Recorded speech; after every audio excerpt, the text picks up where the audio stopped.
أعوذ بالله من الشيطان الرجيم. بسم الله الرحمن الرحيم. الحمد لله رب العالمين الرحمن الرحيم مالك يوم الدين. إياك نعبد وإياك نستعين. اهدنا الصراط المستقيم صراط الذين أنعمت عليهم غير المغضوب عليهم ولا الضالين آمين. assalamu aleykum wa rahmatullah. musidɓe tedduɓe taweteɓe jokli windere, on calminama, on juurama, on jettama, on ñagama du'aw.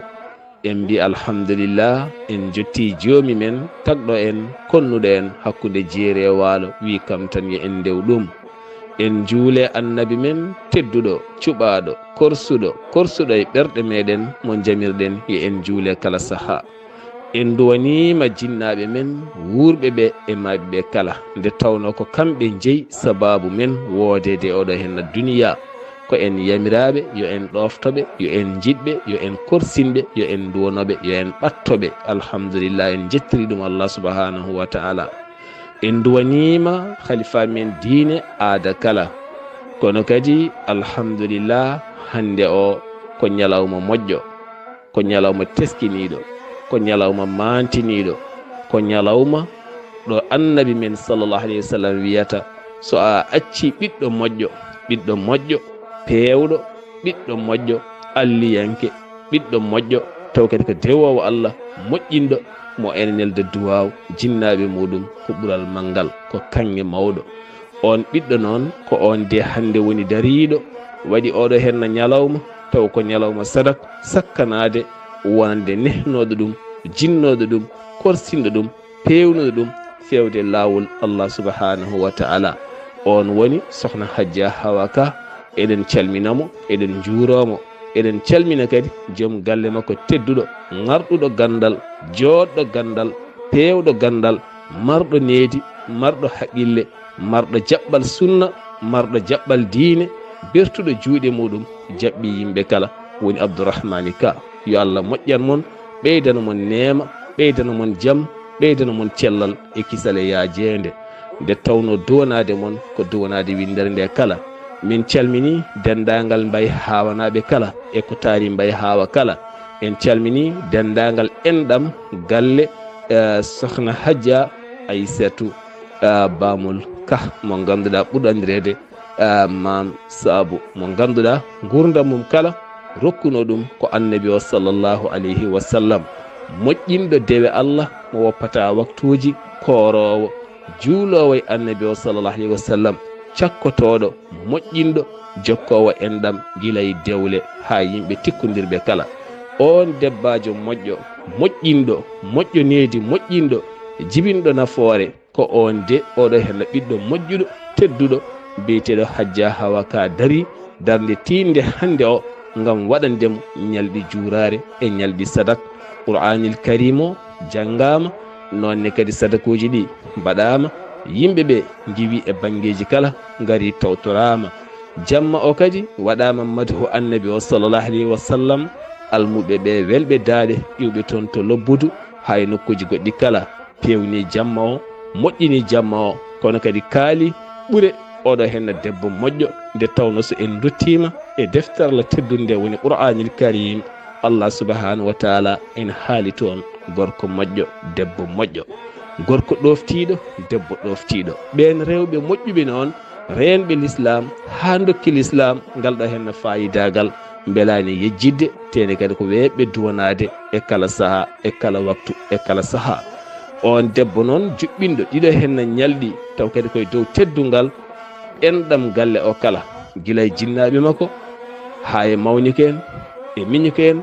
e kaw makko en, e babiraɓe makko, foof kawriɗo henna e oɗo henna ñalawma tedduɗo o ngam siftorde oɗo henna debbo moƴƴo darinoɗo jaɓɓal moƴƴal faade Allah subhanahu wa taala nde tawno aduna o neɗɗo so tawi maayi gueɗe mum foof darima ha heddi gueɗe tati ko waɗi gila to banggue école aji diine ne jangge hen walla waɗi boyli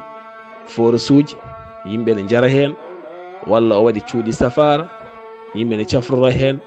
walla waɗi guese moƴƴe yimɓe ne guura hen walla o acca gollorgal moƴƴal ngal yimɓeɓe dañata hen walla o maha suudu Allah ndu ndu ganduɗa yimɓeɓe ne ndewa hen Allah subhanahu wa taala walla o acca ɓiɗɗo moƴƴo dariɗo e kala saaha ene wannamo dowuji e sadakuji hono dani no hajja hawa ka waɗi ni ɗum ɗo henna tan neɗɗo mayɗo sohli tan ko accude ɓiɗɗo moƴƴo e kala saaha ɓiɗɗo o ene sakkanomo ene duwanomo ene jangganamo alqur'anil karim hono dani ɗum ko alhamdulillah ko yettude Allah on ñalawma noon woni ñalawma hande juɓɓinade ɗo henna e cuuɗi meɗen Mbay Hawa ɗum noon en jettiri ɗum Allah subhanahu wa taala en juule annabi men tedduɗo o sallllahu alayhi wa sallam kono kadi ko yettude Allah ko ɓuure mawɗe goni ɗo ko moƴƴere mawde woni ɗo ko alliyankagal tan woni ɗo nde tawno gila fottitaɗo henna ala ko haalaɗo so wona Allah subhanahu wa taala ala ko haalaɗo so wona niraɗo sallallahu alayhi wa sallam so wona moƴƴuɓe so wona kadi hono oɗo debbo moƴƴo mbaɗanaɗo hande oɗo du'aw ɗum noon eɗen nelda duwaw dendagal maaɓe julɓe kala yo Allah yurmoɓe yaafoɓe sababu ɗiɗo hene duwuji yo Allah nannuɓe aljanna ngam ɗiɗo hene duwuji enenne wuurɓe ɓe yo Allah ɓeyda men cellal ɓeydana men hattan ɓeydana men yaajede ɓeydana men yiɗodirde ittana men tikke ittana men gueɗe ɗe pewani ngam sababude ɗiɗo hene duwuji duwaɗi ɗo hene ɗi alhamdulillah ko nafoore mawde ko nafoore moƴƴere ko nafoore heewde doole ko yettude Allah nde tawno ko ari ɗo ko kala weltima fittandu so ñamminama yarnama bismama teddinama jangganama qur'ana zicranama duwanama yettude Allah alhamdulillah kono kadi Mbay Hawanaɓe kala beltanama alhamdulillah jaɓɓugal mabɓe e duwuji mabɓe e jeese mabɓe laaɓɗe weeyengo kala guri ɗe pok gari alhamdulillah ko yettude Allah ɗum noon min ɗacca mon laaron ko kewno toon ko alhamdulillah assalamu aleykum wa rahmatullah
بسم الله الرحمن الرحيم. الحمد لله رب العالمين. وتاتي الشيخ سعد أبيه ابن شيخنا الشيخ محمد الفاضل بالسنة الأفاضل بالأواخر مع الأوائل وعن مريته وحبيبه وحبيبنا شيخنا وسيلتنا إلى ربنا شيخ محمد الجاي وبيتنا. ولئن شكرتم لأزيدنكم ولئن كفرتم إن عذابي لشديد. ويسوع منطقة أني أماجد بدن مما دعانو دادي on bawa jot on bawa fin on bawa hew kandala tongo sabkan wa in ta'uddu ni'matullahi la tuhsuha. So limti ni amajid Allah wala man on bawa tongo ahala ta taftata wala karbi ka hata ledda on dum kasata o ko ande ko sa yewta diwa e der hoore ma mantuda on nema fotaka hamdo wala shukro hamdo woni mantore no ganduɗa kaane mantu Allah e ɗemgal ma mbiɗa alhamdulillah walla ko shukru o ko jettore mo ganduɗa a mantima Allah e dow golle ma ko Allah hokkuma ko haqqille ma walla doole ma walla gandal ma walla jawdi ma mbaɗɗa ɗum e weli Allah naftorɗa ɗum naforma hen julɓe Allah ɓe an hani e mantude Allah. Allah ni nden noon wadde so on kam mantii gasdan noon nga nden mantore on shukru ko ɗum gollal woni ɗo o so on noon ubbinemo mbaɗami mon on kalanimo walla on gollanimo walla on jahnanimo mi itti haqqille walla gandal walla doole walla jawdi mi tagi e jongo ma a waɗani ɗum ɗo Allah wi a wallani hen ronkude ɗum ko jogiɗa ko Allah wi gandate jangga yowmal qiyamati inna azabi la shadid. leftanɓe patɗe mo to koɗe cattude koɗe mofti yo Allah gande e ɗum wadde ɗen jetta Allah o mo ganduɗa o tananini men rawane wan oɗo jamma e o okki men kadi en tawtamon hikka e tawdugol men wona cagatagal men wona dole mi wona gorko men ko tawtan ko lagal ngal ganduɗa ngal wi inna ajalullahi isa jaa la yuakhkhar law kuntum ta'lamun lagal ngal Allah hokkira neɗɗo sonal ari o neɓtinta hay saha o ɓurtinta hay saha Allah reeni men ha kay ɗum arani nder hen eɗen toro yo okki en tawtede mo wuuri ɗe ko ganduɗa kadi hoddira Allah ari e tawi nomar wana kono ɓe tawataka hikka kamɓe nene wona jasere mumen wona sagginare mumen wona yersitade mumen ko inna ajalullahi isa jaa la yuakhkhar ko ɗum woni ɗo eɗen toro yo Allah yimɓeɓe yaafo e on ganduɗa kawon sababu ɗo jamma eɗen toro ko janga ko hen alquran yo inna ko hen Allah yo jonde joɗande ten Allah tan nde joɗora hay so en innana Allah to en jooɗi tan jooɗoɗen Allah eɗen dande sabi Allah baraji dañteɗi hen jalla ɗum jottoyo nde tawno mayɗa serta sohli du'aw tan hañalon gutfa luttu sabu ɗo wonɗo wittandu serte gonɗo he hanti o wonta gollade golle mum gasi te hen sohli yurmede Allah holko nafa ɗum hanti nelaɗo wi gueɗe tati sadaqatin jariyatin aw ilmin yuntafa'u bihi aw waladin salihin yad'u lahu taw jomum ade gurna mo waɗino ganduɗa ko ɗum sadak dogowo jomum mahima ko hen naftire wayen hôpitaluji ñawreteɗi sabi Allah wallo so ala ɗen doole jemgotiɗo hay soko lekki o roosiki haki waɗɗude o jemmotiriki sabi Allah eki ɗofdude julɓe walla o mahi jumaji walla jamaji walla o mahi daraji walla o asi boyɗi tawra ɗum sabi Allah ɗum desɗon ɗo heɗum naftire e dow lesdi maayi o ko wawi ɓoyde e nder gaska mum pop ngol fili fo pourcentage mun ara ma o dañ nden ɗen ɗon moƴƴode walla ala ko ganda won ɗo o andi gandal musabi Allah o golgorigal ɗum woni gandal nafatangal nelaɗo Allah sallllahu alayhi wa sallam wiina i'lamu ma shi'tum fa wallahi la yujaruna bi jam'i l-ilmi hatta ta'malu o wi ganda kala ko weɗi mon kala ko wonɗo jommu kono mi wawdi on joɓetaaki e heewde gandal si wona on gollirgal on dañnongal gandal o gollirgal on andinigal kadi hono nede gandano ɗongal gandal ɗo ndegal naftire dow lesdi ko ngal nafatngal joomum so woni nder ɗaɓde mum to barzah walla nden o acci ɓiɗɗo moƴƴo on ɓiɗɗo moƴƴo tarti taggal mum hon ɗum duuno hono o sababu pottude neɗɗo hannde ko kesum ngu dartiide caggal jikanaɓe hemo pottiti juulɓe heɓe duuno jikanaɓe mumen jaha nela wi on du'a mo futata eɗen ngane nela Allah wiɗo la yantiqu anil hawa in huwa illa wahyun yuha allamahu shadidul quwa zu mirratin fastawa huwa bil ufuqil a'la thumma dana fatadalla فكان قاب قوسين أو أدنى فأوحى إلى عبده ما أوحى جمران من نلاقو وحالتا بلا فتنه كان كو هاي كل غو كو ديتو هاجرتا وهاي فوق الله هاي تكون غو مفتتاك wadde den toro jaaɗo jalla yo a hawro yurmede Allah eɗen gandi yurmede Allah tan nafa toon neɗɗo nelaɗo Allah sallllahu alayhi wa sallam wiini sahabaɓe hay goto mon wawa gollade hakkude mum Allah ko nawa ɗum aljanna hay goto wawa gollade ko nawa ɗum aljanna hakkude mum Allah golle ɗe kewta golle ɗe ɓole ɓoccelle ɗe kewrata ɗum ɓe mbi ɗum wala anta ya rasulallah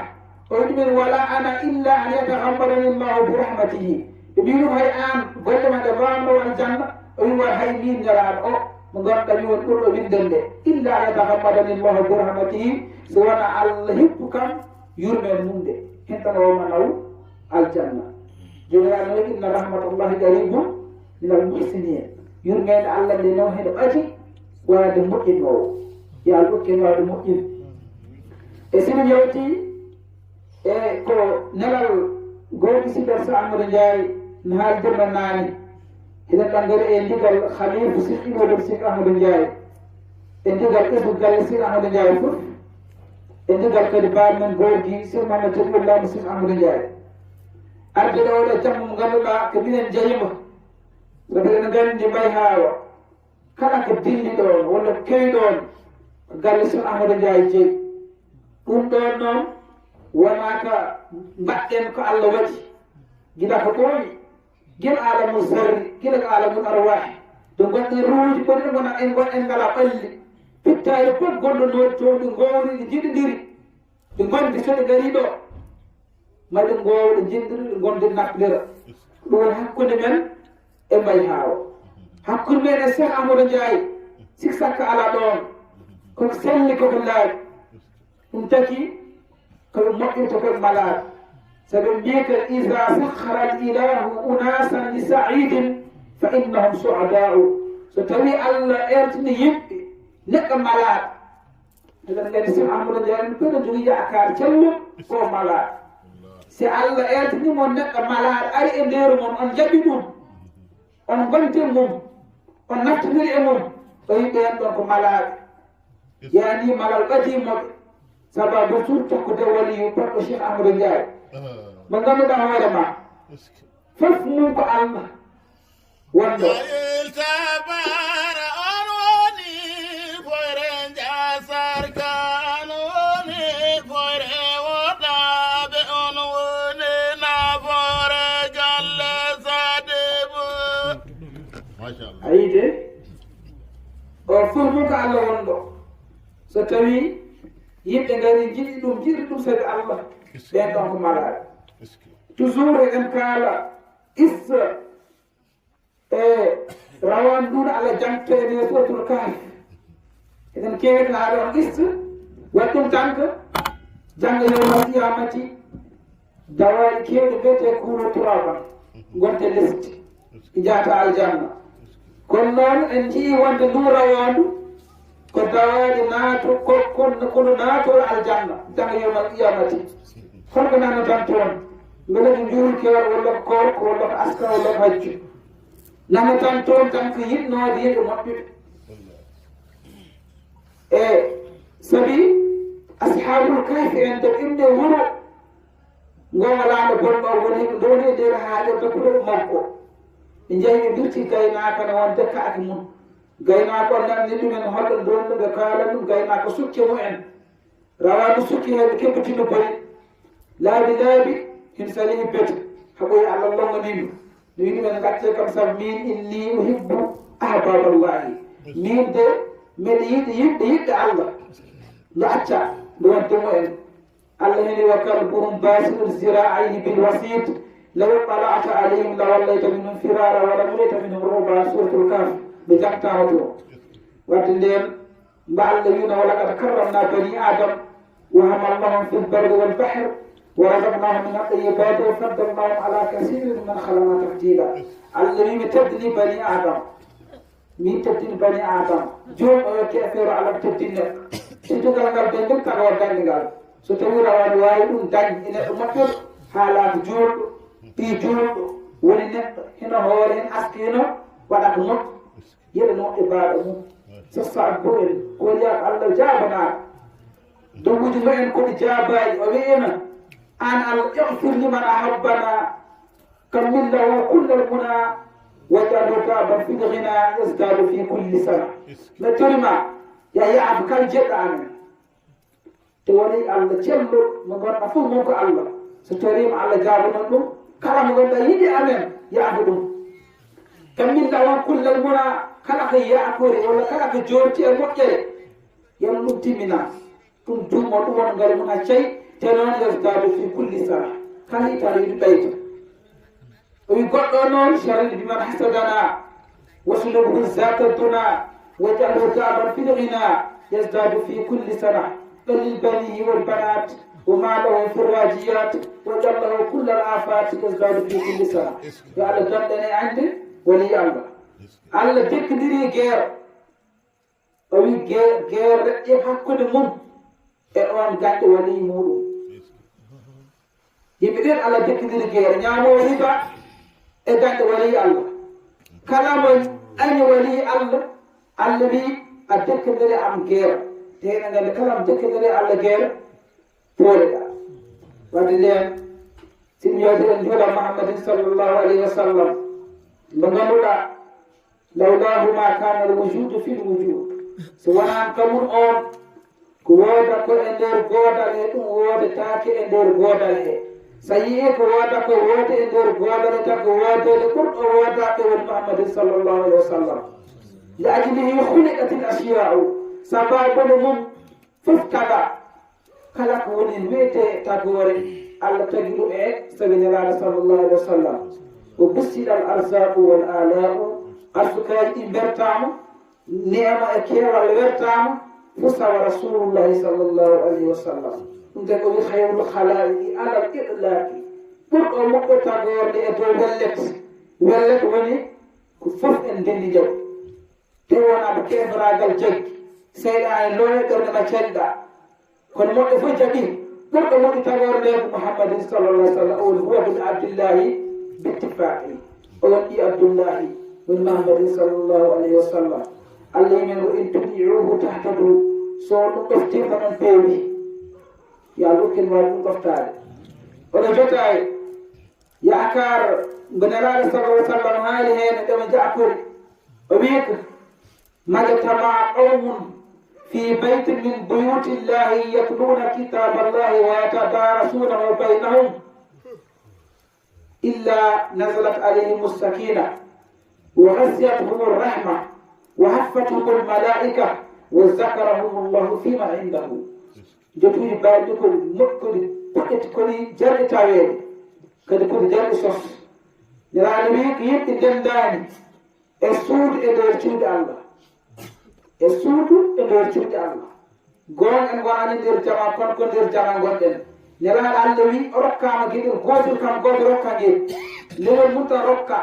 كالو تلوك جماعة غني jawtuɗi kala mo juuliyani to jama a joodi ma ala enen kala waktu to wasaɗon juuli ko jama gonɗa wadde kala juuli pottuɗi ko jamaɓe goni oɓe ndendata ɗo on heɓe janga deftere Allah nde kono nino ɗatten innude la ilaha illallah inna salata tanha anil fahshai wal munkar ɗon wala zikrullahi akbar ayi juulde heno itti casiyagal e lor kono noon إنت عليه تقول لا إله إلا الله سبحان جود وآدم ده إن فكون قل أنغال مانغال ريو لا إله إلا الله جبا نورنا كذا الإسلام لا عليك أمرت أن أقاتل الناس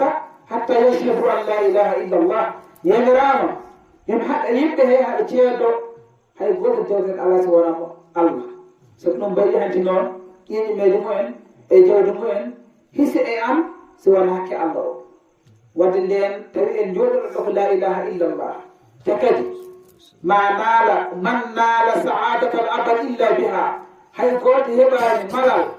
ngal ganduɗa ko ngal duuɓi ngal nafata ngal so wona ko la ilaha illallah keɓɗa ngal gila adama ati isa kala mi ema Allah neli e dow lesdi o yekkitta konngol la ilaha illallah so tawi julɓe joɗima ngol noon oko yakar woni ɗon o heɓe janga deftere Allah nde en nani ko ahmad te jangal non ko e Qur'an telluɗo machallah mo ganduɗa Qur'an jaat bi kulli harfin ashru hasanat kazaka tumha anhu ashru sayyi'at kala mo jangimo harfu hen pat haɗa dane moƴƴore sappo ha ettino bonandeji sappo haɗa ɓamte darajuji sappo Allah wi nelaɗo wi sino woodi e ngal dental illa nazarat alayhim sakina ma Allah dippin e dow mu'en e wone deeƴe ittaki fof deeƴat comme ni mbiɗoɗen seyɗane o soyat sabu seyɗane wontaɗo Allah ennete wontaɗo Qur'an jangate wontaɗo moƴƴere haalate so o yaltiɗɗorde ɗe tan deeƴol natat toon gañmen gulluɗo mo ganduɗa kala ko dillini ɗerɗe men ha kay gofɗen Allah kam nan nder sabu o fadi durna Allah wiɗum fadi izzatika la oɗoyiyannahum ajmain to woni teddugal ma an Allah ko anden Allah foti de ko kuɗaɗo kono anden Allah foti o woodi teddugal Allah o wi ɓeeɗe ganduɗa huɗi kam ayatni kam yurmena saga hewol bani adama law uyannahum ajmain mawtumen qawne pop noon illa ibadaka minhumul mukhlasin walla minhumul mukhlisin so wona jiya amaɓe gonduɗa ɓe koɓe laɓɓinaɓe Allah suuɗi laɓɓane sellin hay seeɗa ala mumen gueɗal walla mukhlisina ko laɓɓinɓe golle mumen hakkude mumen Allah ko ɓen tan seeɗane horoni yo Allah okken dañde wiyete ko ihlas so sa buyi haqiqatul ihlasi inda al qawmi ibadatun khalisatun an lawmi la yatlubu aljaza wala yarju alhisab bal intisalu amrihi wa ijtinab haqiqa laɓɓinde hakkude ma Allah woni dawal Allah ngal anda ñimore ngal anda zikki ngal anda beleki ni wala wonani dawal Allah ngal tos ndewangal joom o wi on la yatlubu aljaza rawa ko Allah yillaki hen jobdi yillaki hen hay dara Allah tagi ɗum ko maccoɗo Allah wurni ɗum askina ɗum jogi poofaali mum jogi ñaandi mum e yarde mum jogi arsude mum jogi ɗoyde mum jogi cellal mum e ñabbu mum wiye ko rewan ndewara Allah ɗum ko ɗum ɓattiri ɗum ka maccoɗo mum tan a rewi ɗum jowtaaki heen mbelema o naati aljanna walla jeygol ɗum ko tolnande wonata ali on wiyte seydina Oumar o reɗɗinooma hakkunde baynal khawfi wa raja ɗon juuɗe reɗɗotoo hulde e yaakorde o wi law qiila li tawassuɗan bilwahidi la yadkhulu ljannata gayra wahidi rajawtu an akuna zaka dakhila fi jannatin muna'aman la zahida so wi'inomo aduna enomo deedori haa mo fottiti guir adama ha cakkateeɗo ko goto natata aljanna Oumar yimami jogo yaakar min Oumar ibnu Khattab woni on goto naatowo aljanna min ta goɗɗo kazaka law ukhbirtu anna alwalija fi nnari wahidan la khiftu lmulija noonne kadi so winono guel adama ha cakkateeɗo ko goto natal jaygol mami fayi mbar wona min Oumar heɓi naatagol jaygol wadde juulɗo yo reɗɗa hakkude baynal khawfi wal raja saɗo reɗɗima a holota on wiyete a mamboyta nelaɗo wimma Allah jippirma en deeƴere pittol ɗin deeƴe tegoto hen wo hasiyatumo rahma Allah wi yurmede hippa kala gonɗoɗo hannde e konngol nela sala sallam wimma yurmede Allah wona e dow ma teɗa gana yurmede Allah en kaalinani kam tan na heɓɓeto juulɗo hanan ɗum aljanna wo haffatumol malaika o wi malaikaji piirtoɓe ɗon ɗo ɓe jooɗi heɓe jooɗi jonde Allah e nelaɗo mum Allah nel malaikaji mum ɗi garɗi taaro ɗumen heɓe keɗo koɓe ko durtirta e koko zikra e koko janggata ha para wa zakarahumullahu fima indahu Allah enna ɗumen siftat ɗumen to dente ɓurɗo teddugal ɗo dental gonɗen wadde yo Allah hokku en jeeyede hen si ɗum yawti ceerno wi teneɗen e dewal Allah he ganden juulɗo woni nafoore mum passeport mum tan ko dewal Allah ganden en joltiten ene korten ene gaskirten ene kajjoroyten si ɗum yawti teneɗen e moƴƴondirta hakkude men jomiraɗo wi taawanu ala albirri wa taqwa wala taawanu ala al ismi wal udwan mballodire e ɗiggere mballodire e kulol Allah so ɗon mballodire birru façon moƴƴere fof naate nder birru moƴƴere wonde wiyata laysa al birru wala laysa al birra an tuwallu wujuhakum qibala al mashriqi wal maghrib walakin al birru walakin al birra man amana billahi wal yawmil akhir wal malaikati wal kitabi wan nabiyyin wa ata al mala ala hubbihi ذوي القربى واليتامى والمساكين وابن السبيل والسائلين وفي الرقاب وأقام الصلاة وآتى الزكاة والموفون بعهدهم إذا عاهدوا والصابرين في البأساء والضراء وحين البأس أولئك الذين صدقوا وأولئك هم المتقون صدق الله العظيم جورالي moƴƴere nde wona tan huccide funnaki ha joni kota ɗon ala o wi birru ko man amana billah woni moƴƴinɗo ko on gonɗen Allah tigi rigi o jaɓi Allah jaɓi jamiroje Allah o jaɓi koddiroyel Allah e dow mum o jaɓi ñalawma battanda komo garowo o hulimo o gollanimo ne waddori hen par ce que kala mo ko andi ñalawma daran koko dari yeesma koko arata haɗa andi ma imma an gooto joomo gooto hay goɗɗo gooto ala ñaawda Allah ma toppita golle ma anndo woni an ma anndo hoore ma o gumi malaikaji Allah ɗi o guma defte Allah ɗe Allah jippini o guma annabaɓe Allah neni ɓe kadi so tawi wonde Allah rokkuma wa atal mala ala hubbihi jawdi nde ngannduɗaa ndi Allah okkima nde wonda haɗane yiɗi e ɓernde ma kono noon totta zawil qurba jomiraɗo ɓadiɓe ma leñol ma julɓe hono ma en so wiyama leñol ma tan ɓadiɓe ɓe naati kono julɓe fof naati innamal muminuna ihwatun fa aslihu bayna akhawaykum wattaqullaha la'allakum turhamun totta leñol ma ɓadiɓe mballa wal yattama so yi al yatime ɓe ngannduɗaa jinnama en maayi ɓe mbawna koye mumen ndega mballa wal masakine miskineɓe ɓe ngala doole mballa woɓe nasabil yimɓe ɓe ngannduɗaa ko tumurankoɓe ɗanniɓe ɓe ngala ɓe koɗani nokku gonɗa o ɓe gari imo ittu mballa wa sa'ilin so woni gara dokkuma junngo haɗa wawi mballa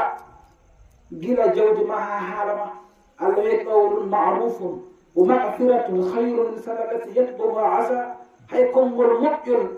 goddugol e yafnaade ɓuri ballirote wallira saɗa Allah wadde woto yo konngol ma moƴƴol ngol hay ngol ko bangol ngol jeeya ha pari ñimna julde nde ñimna julde tottira askal o wi hoɓe kadi woni e moƴƴere wal mufuna bi ahadihim huɓnoɓe ahadiji so pododirama soɓe tottodirama rendez-vous soɓe tottodirama ahadi soɓe tottodirama sekkere soɓe gadodiri hakkude neɗɗo e almodo ceerno almodo hakkude joom galle e sokonajo hakkude ɓiɗɗo e baaba hakkude sehil e sehil kumno ahadi o wal mufuna bi ahadihim o isa ahadu hoɓe goni e moƴƴere kadi e wassabirin e muñoɓe koko heewi nafoore muñal hoɗe ɓe muñata mbeli siko metti ɓe jambete siko weli ɓe dek ala ɓe wassabirina fil ba'sa'i wa dharra'i muñoɓe e façon fof noon tawi ko muusi aɓene muñi soɓe ñawi aɓene muñi so yaaji aɓene muñi so ñawi soɓe cellani aɓene muñi soɓe goni e basal aɓene muñi Allah yi ɓeɗo ulaika allazina sadaku ɓe goni gonɓuɓe tigi ligi ligi te kadi wo ulaika humul muttaqun sa yimɓe holɓe Allah jagguɓe ɗo ya lutte wade he ɓen ɗon wadde ceerno tenneɗen hen e toko ɓe gonɗa darnoɗo jamma e gilaga jinnaɓe on wiyete ɓiɓɓe dabbal jaaɗo o ɓiɓɓe mon worɓe yo rewɓe e famille o fof ha tegti kadi e aja haawa yo Allah jaggiran hen yo Allah darran mon hen e ɗum gonɗon jogi ɗum ala ko ɗum moƴƴude so fottide julɓe honneno kaldirɗen fottirseɓe Allah tan saɗa foti tan moƴƴi kono inna ala la ilaha illallah jangga deftere alquran bandiraɓe jiide hen ayi Allah ko joom jurum sa joguima jorto moƴƴen mum tan Allah yoma moƴƴere nde wadde ceerno o salmini foof en homo kadi neɗɗo salminaɗo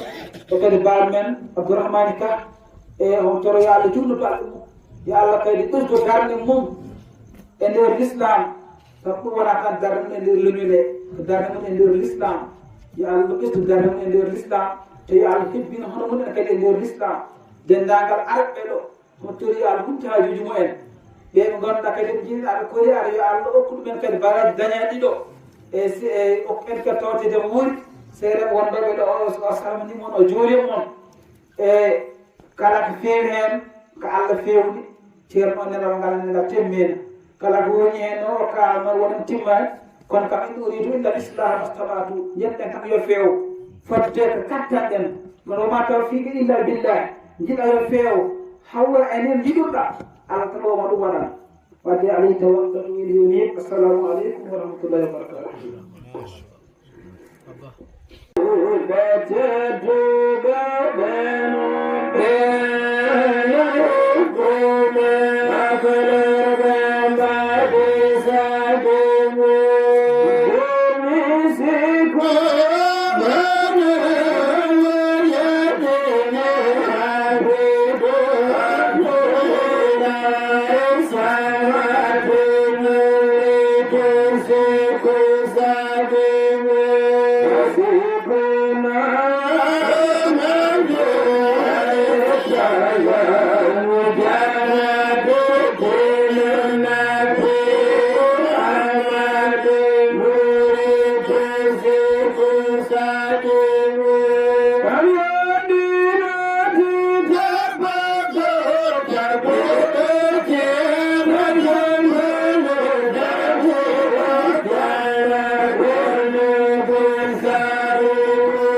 أعوذ بالله من الشيطان الرجيم. بسم الله الرحمن الرحيم. الحمد لله رب العالمين الرحمن الرحيم مالك يوم الدين إياك نعبد وإياك نستعين اهدنا الصراط المستقيم صراط الذين أنعمت عليهم غير المغضوب عليهم ولا الضالين. وكذلك ما ينزل الله من السماء فاختلط به نبات الأرض فأصبح هشيما قدره الرياح هو الأول والآخر والظاهر والباطن وهو بكل شيء عليم. وما أجمل القلوب لدى الحناجر كاظمين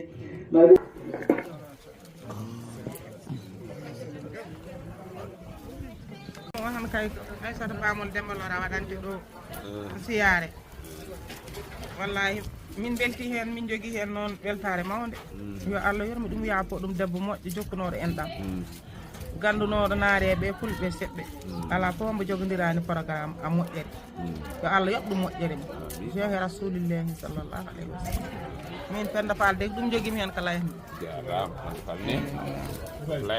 eyyi mi salminat tan mbiɗa juro mbiɗa bismo hoɓɓe ɓe ɗo ko mawnam waɗante ɗo han to aw wiyetede Aissata Famol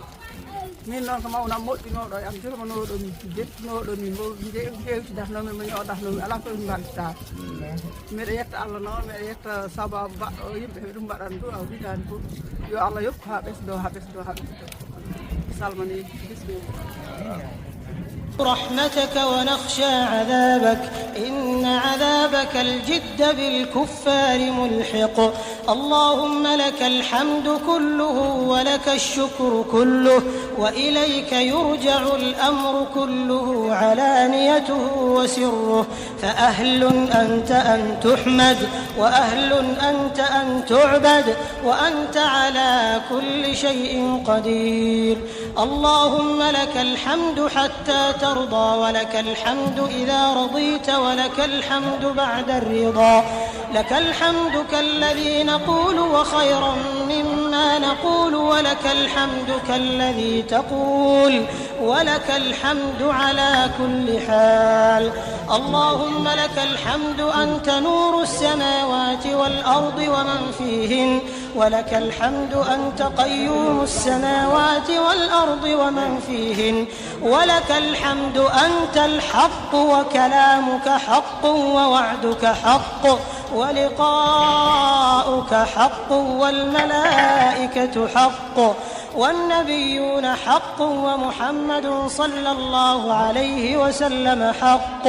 والساعة آتية لا ريب فيها وأنك تبعث من في القبور. اللهم لك الحمد بكل نعمة أنعمت بها علينا في قديم أو حديث أو خاصة أو عامة أو سر أو علانية. لك الحمد بالإسلام ولك الحمد بالإيمان ولك الحمد بالقرآن ولك الحمد بالمال والأهل والمعافاة. كبت عدونا وأظهرت أمننا وجمعت فرقتنا ومن كل ما سألناك ربنا أعطيتنا. فلك الحمد كثيرا كما تنعم كثيرا ولك الشكر كثيرا كما تعطي كثيرا. اللهم لك الحمد كما هديتنا للإسلام وعلمتنا الحكمة والقرآن وأعنتنا على ختم القرآن. لا إله إلا الله العظيم الحليم. لا إله إلا الله رب السماوات ورب الأرض رب العرش العظيم. لا إله إلا الله الولي الحميد. لا إله إلا الله يفعل ما يشاء ويحكم ما يريد. لا إله إلا الله المتفرد بتصريف الأمور على التفصيل والإجمال تقديرا وتدبيرا.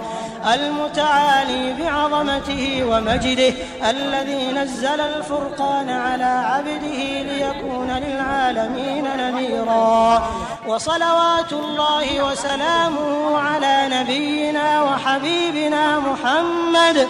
الذي أرسله إلى عموم الثقلين بشيرا ونذيرا وداعيا إلى الله بإذنه وسراجا منيرا.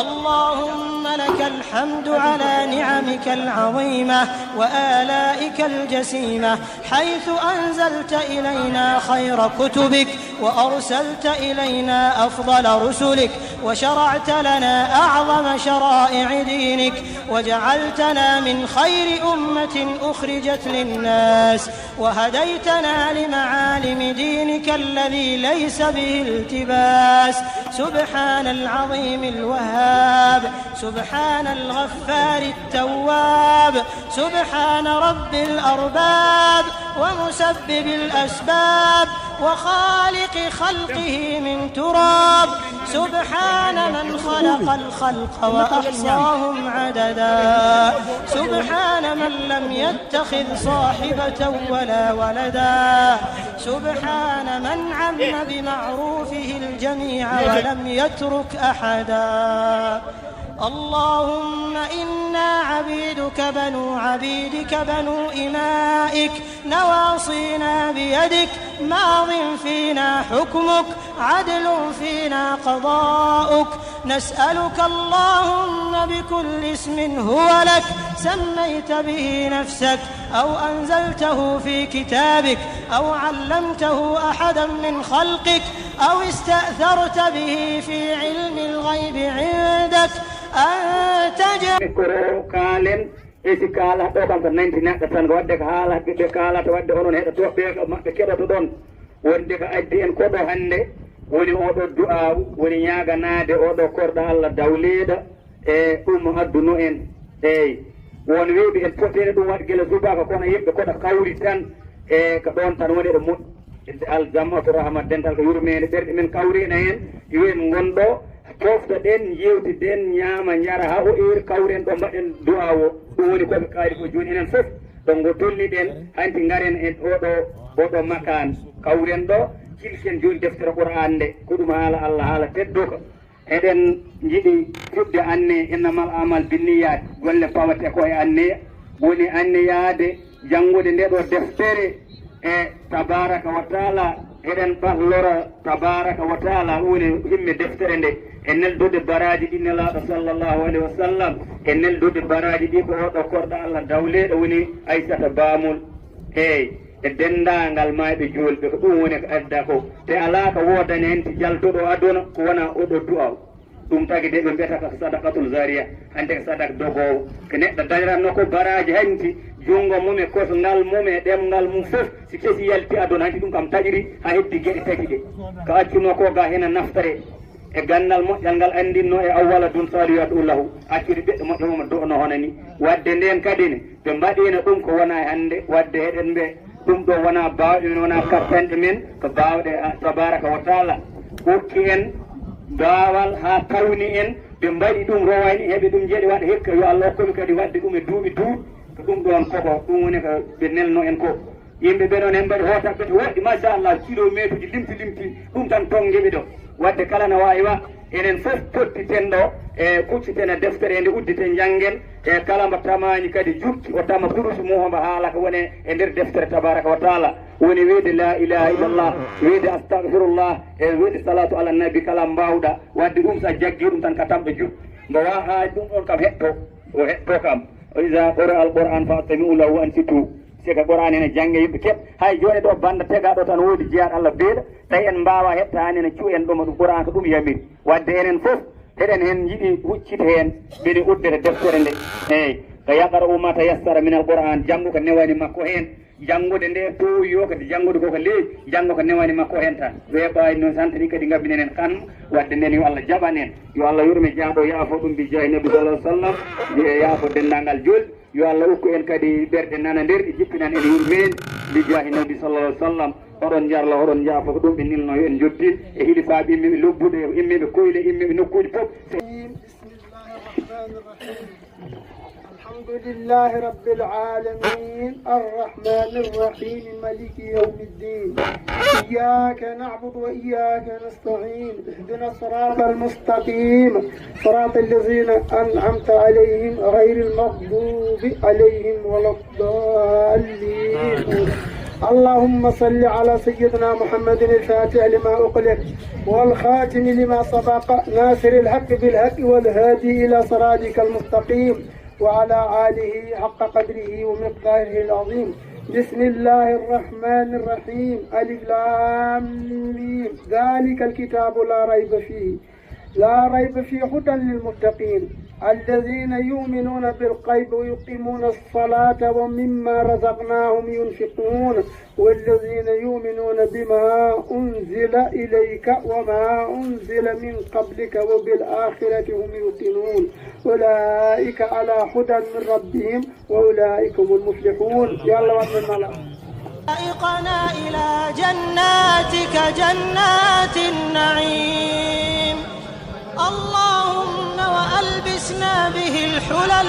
وأسكننا به الظلل وادفع عنا به النقم وزدنا به من النعم يا ذا الجلال والإكرام اللهم اجعلنا من أهل القرآن الذين هم أهلك وخاصتك اللهم اجعلنا ممن يحلل حلاله ويحرم حرامه ويؤمن بمتشابهه ويعمل بمحكمه ويتلوه حق تلاوته آناء الليل وأطراف النهار على الوجه الذي يرضيك عنا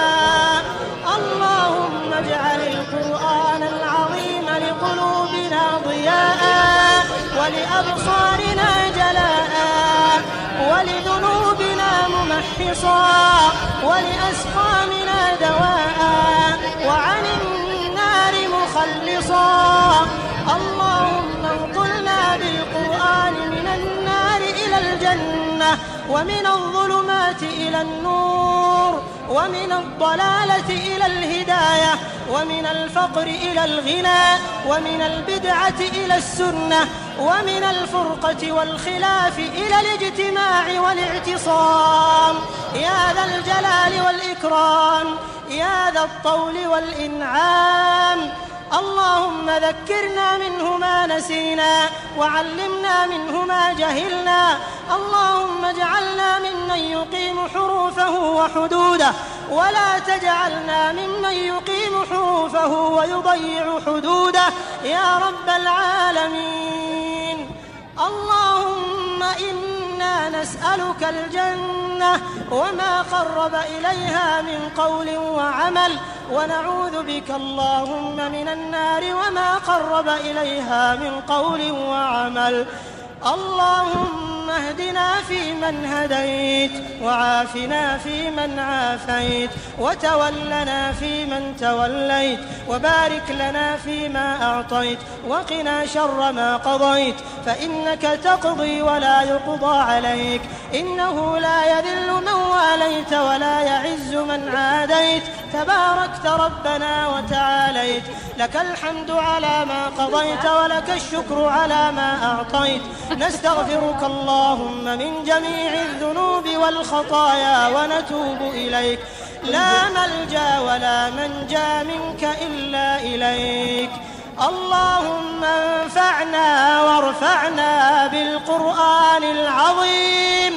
الذي أعليت مكانه وأيدت سلطانه وقلت يا أعز من قائل سبحانه فإذا قرأناه فاتبع قرآنه ثم إن علينا بيانه. أحسن كتبك نظاما وأفصحها كلاما وأبينها حلالا وحراما محكم البيان ظاهر البرهان محروس من الزيادة والنقصان فيه وعد ووعيد وتخويف وتهديد لا يأتيه الباطل من بين يديه ولا من خلفه تنزيل من حكيم حميد.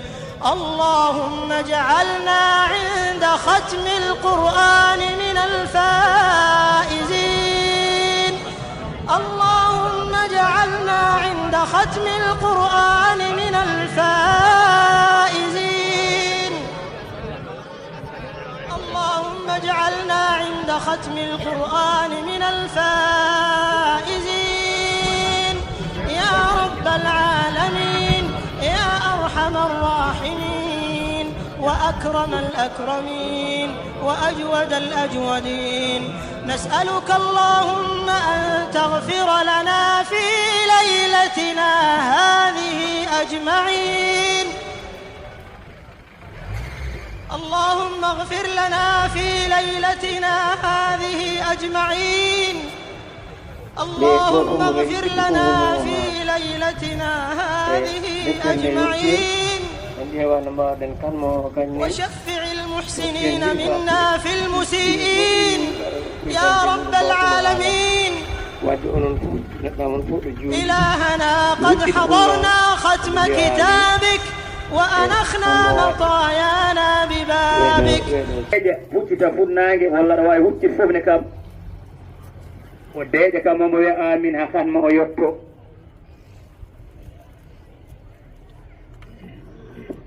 أعوذ بالله من الشيطان الرجيم. بندرا ود هذه ما خمو شيء غورغي جا مسلمين دنتال مسلمين قال إن خليف من سكيل ولم شيخ عمر جاي إن مونم شيخ غورغي دو شيخ محمد تجيولا عندنا كوني سبب نيل بما أربعة نقال دنتال يوم دامين دنتال قال فوف فم نياغو في الله جاب e mataw arde tan e barkinade e ñalawme e yewtude mon e kon ka machallah kala no gonɗon fof toon fof no timmito mi salmini dangal nde fof mi salmini jotayo bamen dawɗaji e bamen gooji e bamen imam hamme gooji e imam ahmadou bamba dendagal ɗo hanti yimɓe wonɓe jotayo fof salmini men e inde ɓeɗo on salmini kadi joom en galle omi salmini kadi galle men galle koyɗi e inde bamen misbah e dendagal immiri toon fof e o wi sowno kono sago mum e o jooɗɗen ɗo haa kaynaange mutu e kono elleno kamnen womo godduno woni hay dillo tegana taw yehi accide. أعوذ بالله من الشيطان الرجيم. بسم الله الرحمن الرحيم. الحمد لله رب العالمين الرحمن الرحيم مالك يوم الدين إياك نعبد وإياك نستعين اهدنا الصراط المستقيم صراط الذين أنعمت عليهم غير المغضوب عليهم ولا الضالين. بسم الله الرحمن الرحيم قل هو الله أحد الله الصمد لم يلد ولم يولد ولم يكن له كفوا أحد بسم الله الرحمن الرحيم قل أعوذ برب الفلق من شر ما خلق ومن شر غاسق إذا وقب ومن شر النفاثات في العقد ومن شر حاسد إذا حسد بسم الله الرحمن الرحيم قل أعوذ برب الناس ملك الناس إله الناس من شر الوسواس الخناس الذي يوسوس في صدور الناس من الجنة والناس اللهم صل وسلم وبارك على سيدنا محمد مظهر أسرارك ومنبع أنوارك الدال على حضرة ذاتك صلاة ترضاها منا له ما دام موسى نجيا وإبراهيم خيرا وأحمد صلى الله عليه وسلم حبيبا بسم الله الرحمن الرحيم صدق الله العظيم وبلغ رسوله النبي المصطفى الكريم ونحن على ما قال ربنا ومولانا من الشاهدين اللهم ارحمنا بالقرآن الكريم وانفعنا بالآيات والذكر الحكيم واجعله لنا حجة يوم الدين اللهم انفعنا بما صرفت فيه من الآيات وذكرنا بما ضربت فيه من المثلات وكفر بتلاوته عنا السيئات إنك مجيب الدعوات اللهم تقبل منا ختم القرآن اللهم تقبل منا ختم القرآن اللهم تقبل منا ختم القرآن وتجاوز عنا ما كان في تلاوته من سهو أو نسيان أو تحريف أو تقديم أو تأخير أو زيادة أو نقصان أو تأويل على غير ما أنزلته أو تعجيل عند تلاوته أو تعجيل عند تلاوته أو كسل أو زيغ اللسان أو وقوف بغير وقف أو إدغام بغير مدغم أو إزهار بغير بيان فاكتبه منا على التمام والكمال والمحزن من كل الألهان وارزقنا فضل من قرأه مؤديا حقه مع الأعداء والقلب واللسان وهب لنا به الخير والسعادة والبشارة والأمان ولا تختم لنا بالشر والضلالة والطغيان ونبهنا قبل المنايا من نوم الغفلة والكسلان وأمنا من عذاب القبر ومن سؤال منكر ونكير ومن أكل الديدان وبيد وجوهنا يوم البعث واعتق رقابنا من النيران ويمن كتابنا ويسر حسابنا وثقل ميزاننا بالحسنات وثبت أقدامنا على الصراط وأسكننا وسط الجنان وارزقنا جوار سيدنا محمد عليه الصلاة والسلام وارزقنا جوار سيدنا محمد عليه الصلاة والسلام وارزقنا جوار سيدنا محمد عليه الصلاة والسلام وأكرمنا بلقائك يا ديان اللهم اجعل القرآن العظيم ربيع قلوبنا وجلاء أحزاننا وذهاب همومنا وقائدنا وسائقنا إلى جنة النعيم اللهم اجعله أنيسنا في الوحشة ومصاحبنا في الوحدة ومصباحنا في الظلمة ودليلنا في الحيرة ومنقذنا في الفتنة واعصمنا به من الزيغ والأهواء وكيد الأعداء يا رحمن يا رحيم اللهم اختم بسعادة آجالنا اللهم اختم بسعادة آجالنا اللهم اختم بالسعادة آجالنا وحقق بالزيادة آمالنا وغرم بالعافية عدونا وآثالنا واجعل إلى رحمتك مصيرنا ومآلنا واصبب سجال عفوك على ذنوبنا ومن علينا بستر عيوبنا اللهم اجعل تقواك زادنا وثقة بك زخرنا واعتقادنا وأمن من الجوع والخوف بلادنا وسائر بلاد المسلمين يا رب العالمين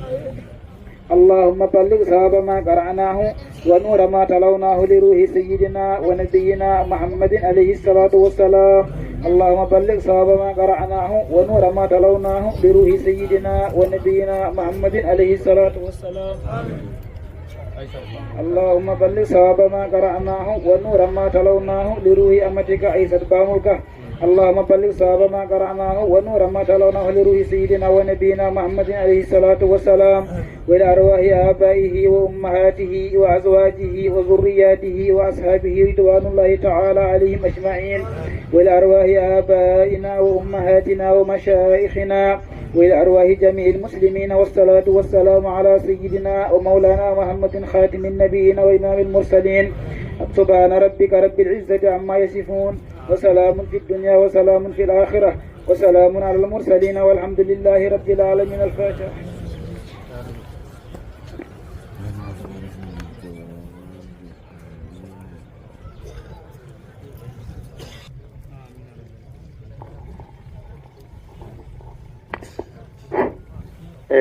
bandiraɓe wadde eɗen hen ɓeddo hunde seetan salminali on fof oɗon ponno nane neɗɗo fof neɗɗo ara yetto moɗon salmina on juuro on onon helibaɓe arɓeɗe o idorde e lubbunnaɓe e koyilnaɓe e Dawoud en a ceerno Sarif en a Cheikh Hoji en onon fof neɗɗo mon fof ɗo woni Iliman Mbaya on fof on calminama on juurama oɗon calmine ceerno Moustapha eɗen mbiya tan ko futtitini en koɗo ko ɓuuri ko tan won yaqino ɓuuri ko sohlede yo Allah yurme yaafo o jaaha bi Muhammadin sallllahu alayhi wa sallam yo Allah haar ɗum aljanna yo Allah waɗ du'a o jaabede mo renda du'a uji jaabatinoɗi fof sohnajo o noon o jari ɗum ko neɗɗo moƴƴo wonɗo ko kaaray sira kala ko moƴƴatno neɗɗo ɗum waɗatno ko jokkowo enɗam wallahi ko moƴƴo minen kam tanni amen yo Allah yurme ɗum yaafo ɗum yo Allah haar ɗum aljanna kala ɗo tawno honde woñi ɓuuri heewo o wiɗiɗano tan wi ɗum fofti ɗum renda ko ɗum woni ɗum yaha joni eyyi eɗen gondi hen wonɗo noon en ɗesi hiir seeɗa sukaɓe yimɓe fof e mbacci sohluɓe yahata eyyi heɗen ñaago tan yo Allah hokku en kadi wattude nimo wuuɗi bi Muhammadin sallllahu alayhi wa sallam wadde Cheikh Amadou Bamba ƴewon tan sukaɓe lubbunnaɓe omoɓe gondi o wayno keñe seeɗa sohluɓe yahata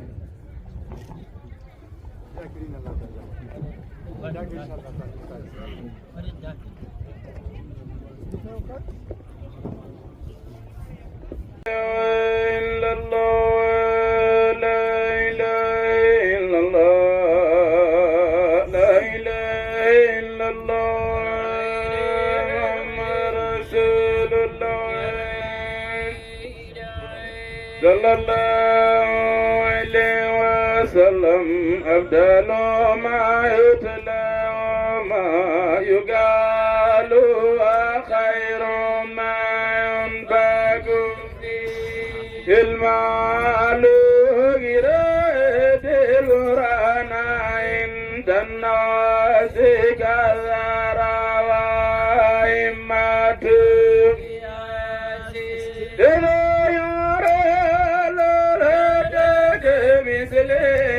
سبينا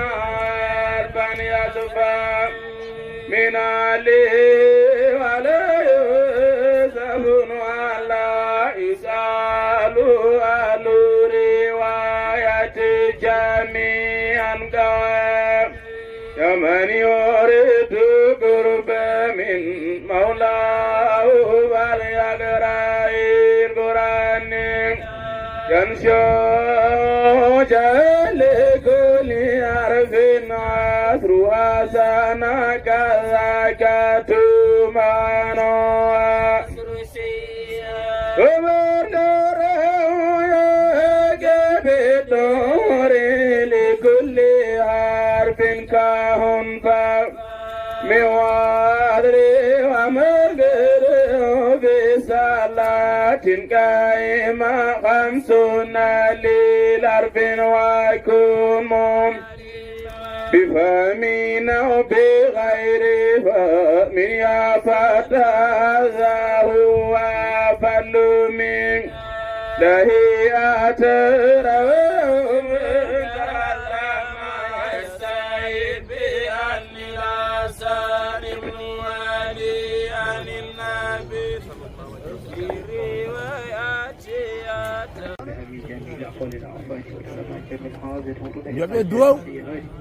وطرفونا بذلك والآخر الذي تبلغنا مثل الآيات من جامع الفائدات من جامع الفائدات في الآيات وبر الممات إن الله وملائكته يصلون على النبي يا أيها الذين آمنوا صلوا عليه وسلم تسليما سبحانك رب العزة عما يصفون والسلام على المرسلين والحمد لله رب العالمين. الفاتحة. دحرته ولا داعيا إلى هداك إلا سددته وأعنته ولا محتسبا إلا وفقته ولا حاجة من حوائج الدنيا والآخرة هي لك رضا ولنا فيها صلاح إلا أعنتنا على قضائها ويسرتها لنا برحمتك يا أرحم الراحمين. اللهم انصر إخواننا في كشمير على الوثنيين الحاقدين وانصرهم في الشيشان يا حي يا قيوم. اللهم عجل بنصرهم يا ذا الجلال والإكرام. اللهم كن لهم يا حي يا قيوم. اللهم فرج عنهم يا ذا الجلال والإكرام. يقول تبارك وتعالى أولي إن عدة شهور عند الله 12 شهرا في كتاب الله يوم خلق السماوات والأرض في 4 حروم ذلك الدين القيم فلا تظلموا فيهن أنفسكم من جملة lebbi sappo ɗiɗi tahmi gila ñande tahmi asmanuji ɗi jeeɗiɗe e lesɗele ɗe ko lebbi sappoji hen nayyi noon woni forum ɗi mbiyata asrul forum dul qada dul hijja muharram ɗiɗo tati ndewdi salata ashhuril mutataliyat wa shahru rajab woni ndunu gonɗen ndukkono période hare wonataano hen hakkude julɓe e heferɓe hare wonataano hen toñetaake ñamataake jawdi janani jinetaake wujjetaake fenetaake kala ko mbawɗa hen waɗ neɗɗo wartede profita e balɗe keddiɗe dutta duttaake ɗi fala tazlimu fihinna anfusakum wote tooñe hen koyema noon yimɓe ɓe kala ko neɗɗo ɗawanno neɗɗo ɗum wawi ruttir yo tottir won ko noon ko tottirtaake ɗum yawti kono ɗum waɗate a wujjindandi neɗɗo ma yeehi koreji mum jahi kono on joɓata ɗum a ittat ko ndamdindiɗo guddinɗo caggal ɗum doono ha maya tawoya ɗum certi siko wona ɗum ne ma yoɓoy to baraji damɗi ala to mbeewa ala to wadde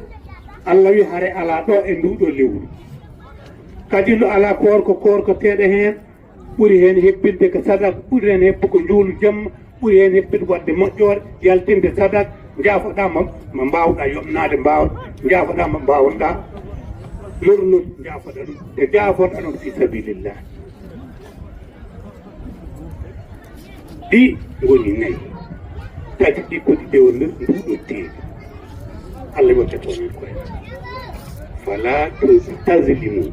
fihinna min anfusakum watte tooñe mbaɗe hen ko mo cakkaɗe hen juule jamma jaafodire jurmodire nduwe goo ɗum ko heddu aɗa andi o lamdo toon o ɓuurimi ɗum amde heddi ko nogas e jeeɗiɗi hendu aɗa andi koor asakal hajju fof ɗo ɗum waɗa e lesɗe he jibril ala tarɓe nelaɗo Allah naggam ha gasa mais ñande julde nde ari jomiraɗo wi jibril ya noddanam Muhammad sallllahu alayhi wa sallam yetti fuggi suudu ɗum wi ɗum hombo wonami yimin jibril ɗiki kewi wi ɗum ɗo loota ha laaɓa ɓorɗa solution to goppa kaala ko ngara min kaala kam ɓutti ɓonin comcim yaltadamale ɓutti jibril heɓɓi ɗum waɗi kaala ko ɗum tagi mieux ko noon ko ha ala koko waɗi faami kaali ɗum ha hantini nelaɗo waɗɗi jibril fokki kala ɗan yitere puccu o yani ɗon holtere ndeyana makkatal mukarrama a yetti baytul muqaddas subhana alladi asra leylan yani naharan min almasjid alharami ila almasjid alaqsa alladi barakna hawlahu linuriyahu min ayatina innahu huwa samiun basir qur'an wona jimi bolli puyɗi ɗum ko qur'an e haccaji nelaɗo sallllahu alayhi wa sallam nde ɓe jottiɗonaɓe kantine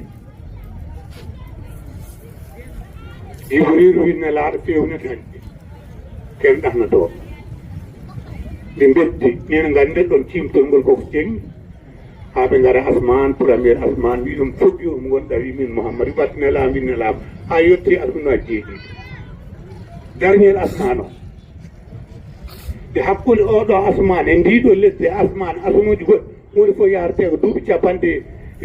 temedde joyyi de ko taw koko diwan ha ɓe gaare dernier asman o wiɗum jibril ɗum sallllahu alayhi wa sallam fewnit ko en ɗahmitoon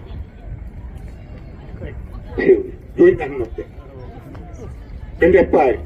ñanen noon jibril yaltini temedde joyyi temedde tati ɓe wirti kadi ka temedde tati wirti woni 600 جناح مد جيغم بيبت بندباري هذا جوتي النكو من غندان هورما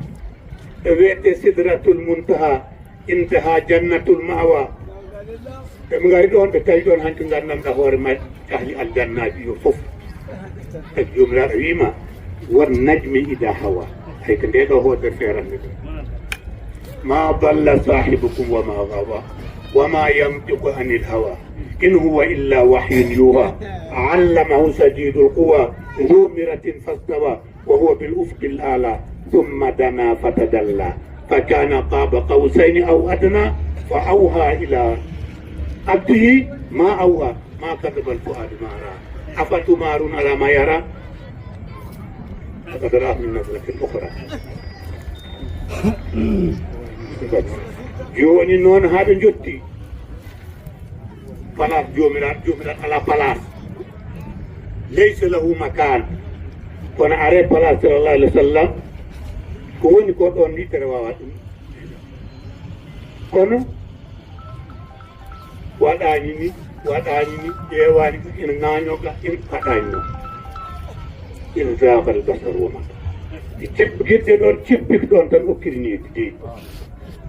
تكون هابكون من كمي هذا كان كم بدركو هبتي كلا أري موسى بيرم هبتي تقول الجبان جوي بارلانو كدي هاي دي جوي إن جوي نون بارتين سنة وباني داري جبان جوي جوي ثم دونو كومبول يقول وادانو واد إن هدهين جردي تركيبون أنا هدور نحن جول دمات كدور جيكنا هذا مو أديدو لب أيدو سماي أرتب شعبان نودم باتاك بريبار هر وقتن هوري ما هيك هر وقتن هوري ما دوم هر وقتن هوري ما نول شعبان أردس داين رمضان أرى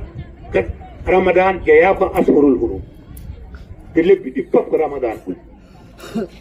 سك رمضان يوتي نوري واتين ترى جونن سفتران أرى أشهر الهروب ذو الحجة أرى أشهر الهروب محرم أرى هوري دان أشهر الهروب توتن دون لب المي فلا تزلموا فيهن أنفسكم وتتونين كوين هذا تاك تبدي تاك واتبن هفقه الموت حجة كدردو وانا نعمل كدردو انك جغنار نون وقضى ربك ألا تعبدوا إلا إياه أداني ملائكة أداني صلى الله عليه وسلم أداني الأنبياء وبالوالدين إحسانا بالوالدين إحسانا ودنون يمين خم أمجن واجور نانجي تقول قول بباف ngeen teral leen ngeen lekk lu ngeen mun ak lu ngeen mënul yëpp kala mon keddo dis naa indi dori aljanna ade arde daw yaay mirin daw baba mirin daw ni do Allah artir kala bismillah Allah artir sayay sannan kar anne sa nyalli mbay hawa be horti be daw sa ari fen he kar be salminma kar de salmin bida hono way kayin defenade ko gadi kono ɗerngel mum enen kamɓe gonɗano ɗi duuɓi jawtuɗi hortima kayne hortima wi tan a yii nde ko jokkere en ɗam ɗum noon kala keddorɗo ɗum walla keddorɗo mawniraɓe walla keddorɗo giɗ bah mum walla keddorɗo giɗ yaay mum yo toppi ɗum min toppiranoɓe en madama noon yimɓe koɓe heñiɓe min ɗo joni ɓurɗum wasirlo ala ko neɗɗo wawi joni ha fajiri somi naati komi wonta de nde ala ɓurnimi so wona ko ɓurnimi kecce ɗe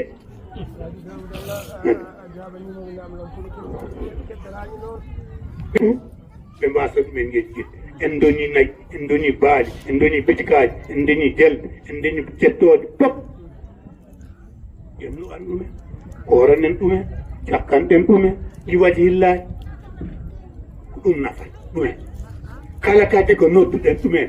ko nelluɗen ɗumen maayi noon ɓuuri sohlu ko ndiyam naar maayi كل شغل كنت صدق بيها معي روبي جنبوي رنغان داود آلك مسكين جوغي تانك تامبوري مولا بيدو وني أرمبيا داود رنغان داود ما كوميسيون داود أري وقت بيدو وني ولا سامبوري يرمي غاني أي هوري ما إماي ما فوق ما يوتو كويا توفر مبويما هدي كوكا صدقة جارية كان وانا صدق بكركو وي واني هن يان واني هن باهم واني هن فوق جل يو الله جاب يو الله جاب كدي بانا debbo jom wuro kam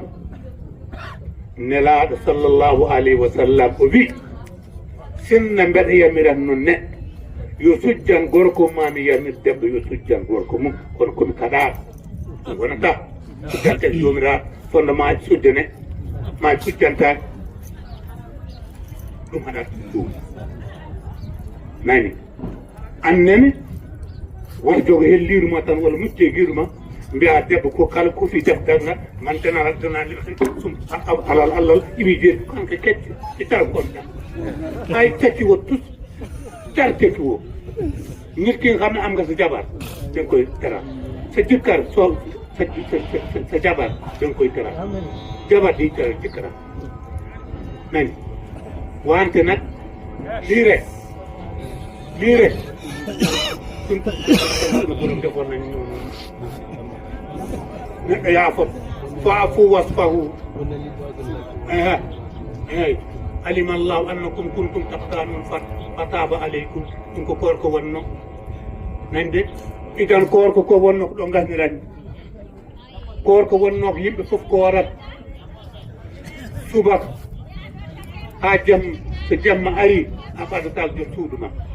ha lewru ɗuga woɓɓe ɓen toon wayen dendi ɓamɓe ɓe mbatti wujjoyi e nder cuuɗi mumen Jibril ari haalani ɗumen nelaɗo an kam koreji man e ƴewtuɗima ɗumen e hon ɗum way ƴewtude de nela min kam anda yihen oɗo yettede ceerno Moustapha de e Sérif de min mi waala gueɗe mumen nelaɗo noddi ɓen nag Aboubacar hen jeyno lamdi ɗumen aɗa andi ina waɗi wiyete lugal jisme ko lugal jisme e lugal isara woni no mumɓe kalde lugal jisme noon juutɗo ɓandu ndu haalata woni ƴewtan tawi an wujji ndaɓdi ndi kalnami yimɓe mballuma hen yimɓe mballuma o yo ceerta hen mbasa fof mi sikka Allah de ayi so nga ari tan ko sikka Allah rewtata hen ko lugal koko jangate hanti de min tan Allah fayi lamdi ɗumen mbaɗi sikka Allah de kanko minen mbaɗan noon Jibril wi kam alima Allah annakum kuntum taftanun anfusakum fataba aleykum al'an batiruhun Allah andi no gandanɗon hoɗon mbaɗa ni yaafima moon hañ noon ƴette rew moon jemmo woppe ñalawma noon ɗum noon aqulu qawli hada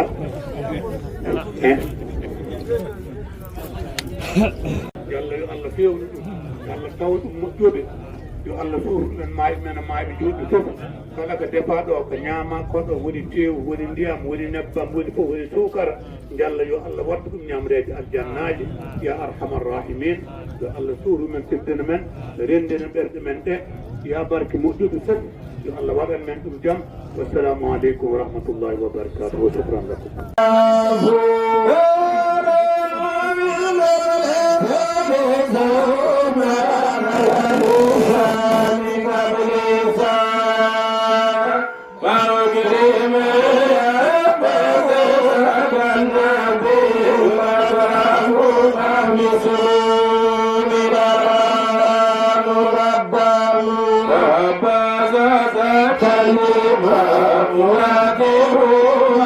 Thank you.